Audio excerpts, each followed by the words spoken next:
Assalamualaikum warahmatullahi wabarakatuh. Selamat pagi Bapak dan Ibu semua. Perkenalkan kami mahasiswa dari program studi Sistem Informasi Telkom Surabaya.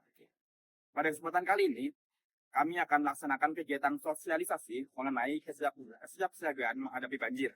Kegiatan ini merupakan implementasi dari hasil penelitian kelompok kami mengenai pentingnya kesiapsiagaan masyarakat dalam menghadapi bencana banjir.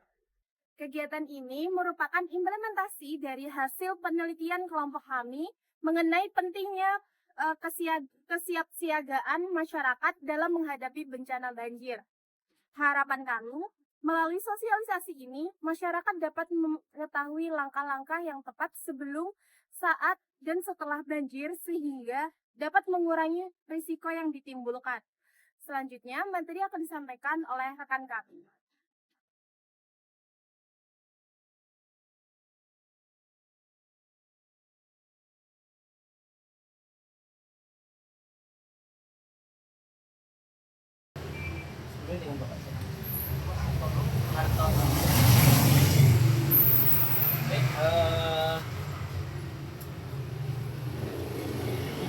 Bapak Anton ini kalau saat mendengar kata banjir itu biasanya apa yang pertama kali berpikirkan, apakah menyelamatkan barang berharga atau mengungsi ke tempat aman atau memastikan keluarga dalam keadaan selamat, jadi memastikan keluarga itu selamat.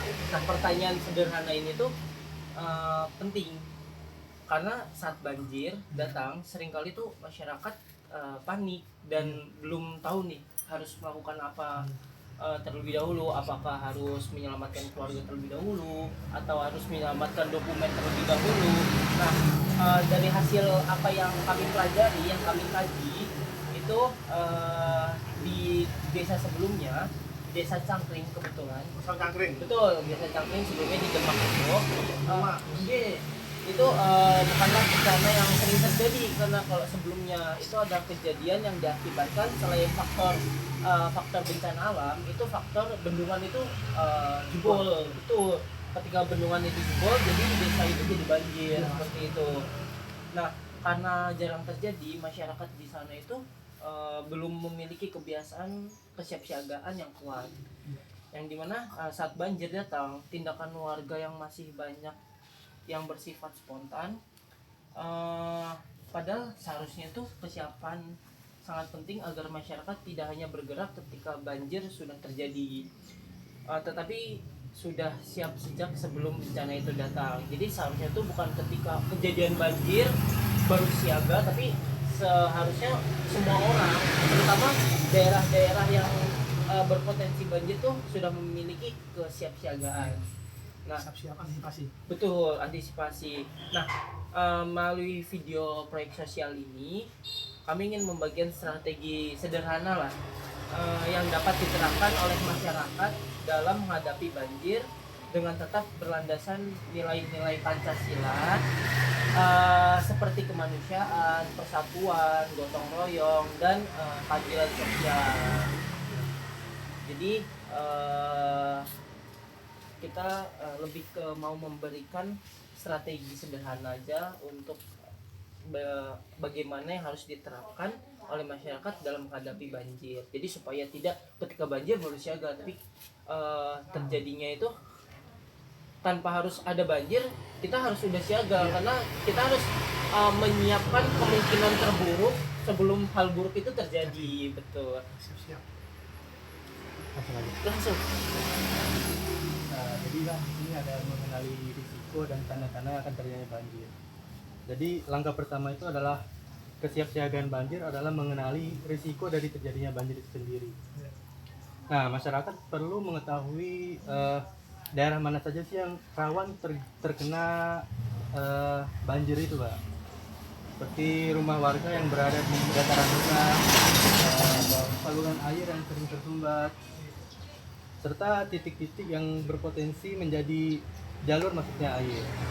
Nah, selain itu, warga juga perlu memperhatikan tanda-tanda awal terjadinya banjir. Nah, salah satunya seperti hujan deras dalam waktu yang sangat lama, atau air sungai yang mulai naik, serta adanya informasi peringatan dari pemerintah desa dan APBD. Maaf, pemerintah desa dan BPD. Nah, informasi ini sebaiknya tidak hanya disampaikan secara lisan dari warga ke warga, tetapi juga melalui media komunikasi seperti WhatsApp, grup WhatsApp gitu Pak, pengeras suara atau pengumuman resmi dari perangkat desa tersebut. Nah, dengan mengenali risiko dan tanda-tanda banjir, masyarakat itu dapat mengambil keputusan yang lebih cepat, seperti memindahkan barang penting, menyiapkan keluarga, dan mengungsi sebelum kondisi semakin berbahaya. Gitu, Pak. Nah, selanjutnya saya mau memaparkan materi yang terkait tas siaga bencana. Jadi salah satu strategi yang bisa keluarga-keluarga itu lakukan itu menyiapkan yang namanya tas siaga bencana. Nanti tas siaga bencana ini bisa diisi apa? Itu bisa diisi barang-barang atau keluarga. Misalnya KTP, kartu keluarga, surat tanah, surat bangunan gitu ya Pak ya. Nah, selain dokumen-dokumen ini, itu dokumennya bisa dimasukkan ke pump yang tahan air biar nggak rusak. Terus tas siaga bencana ini juga selain dokumen itu diharapkan keluarga-keluarga ini bisa membawa charger, power bank untuk ngecas HP, terus bisa bawa uang tunai juga kalau bisa. Jadi siapkan uang tunai kalau terjadi bencana banjir gitu ya Pak. Jadi nah ini kan persiapannya ternyata terlihat sederhana ya Pak. Jadi sebenarnya hanya menyiapkan tas saja, tapi ini sebenarnya sangat membantu sekali gitu. Kalau misalnya amit-amit terjadi bencana banjir, itu jadi dokumen-dokumen seperti surat rumah, surat tanah itu udah atur ya Pak. Ya, seperti itu Pak.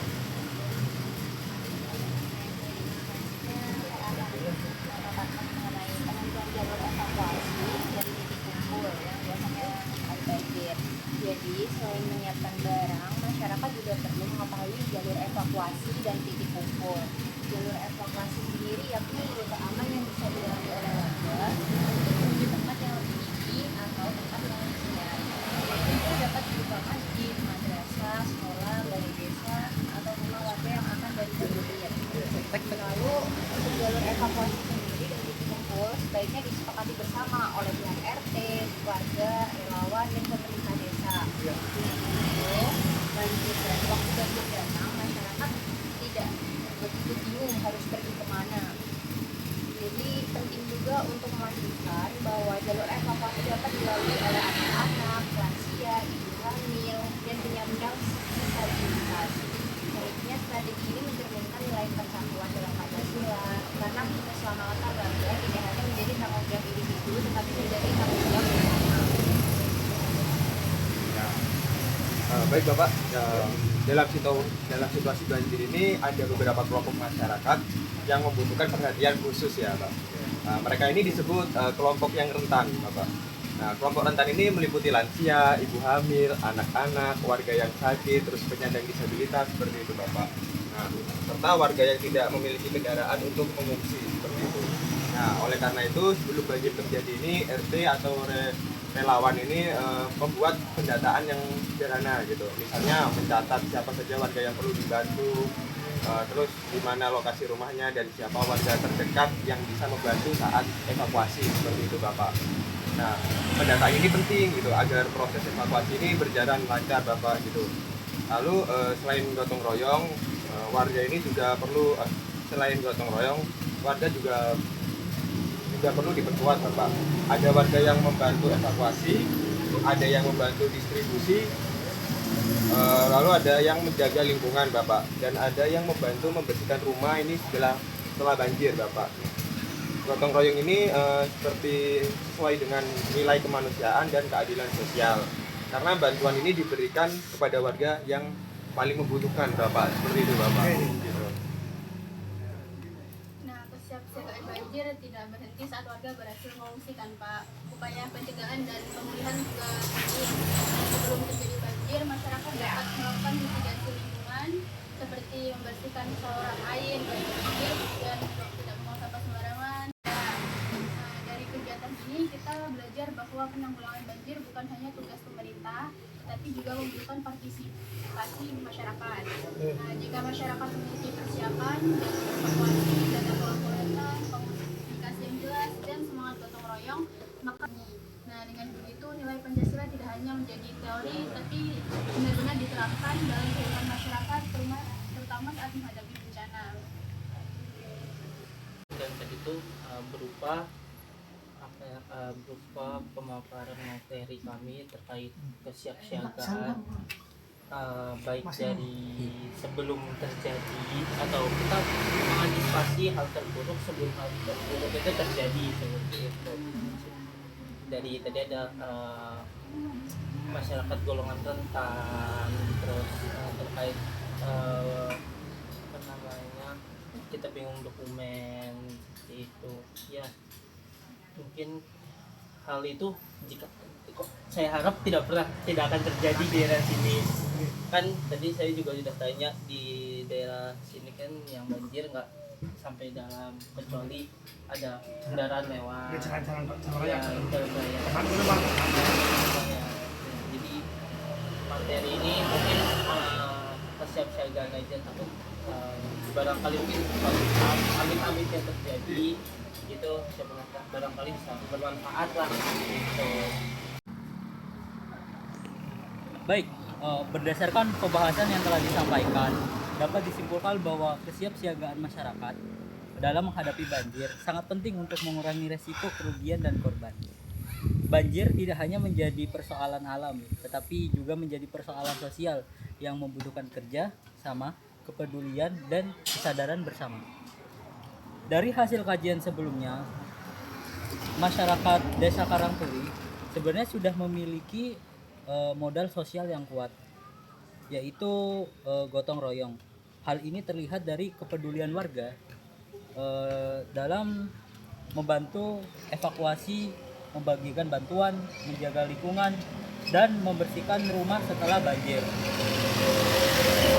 Namun, kesiapsiagaan tersebut masih perlu diperkuat karena belum adanya aturan bersama yang jelas, pelatihan kebencanaan yang merata, serta sistem evakuasi dan pendataan kelompok rentan yang terencana.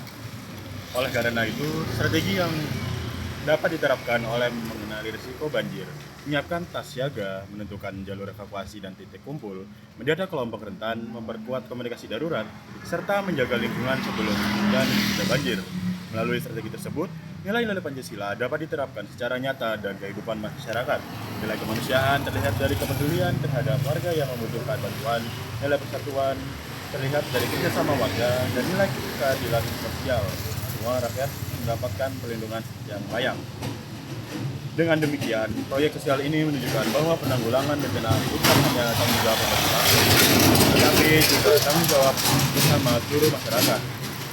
Kesiapsiagaan yang baik ditambah semangat gotong royong dapat membantu masyarakat menjadi lebih siap, tangguh, dan peduli dalam menghadapi bencana banjir.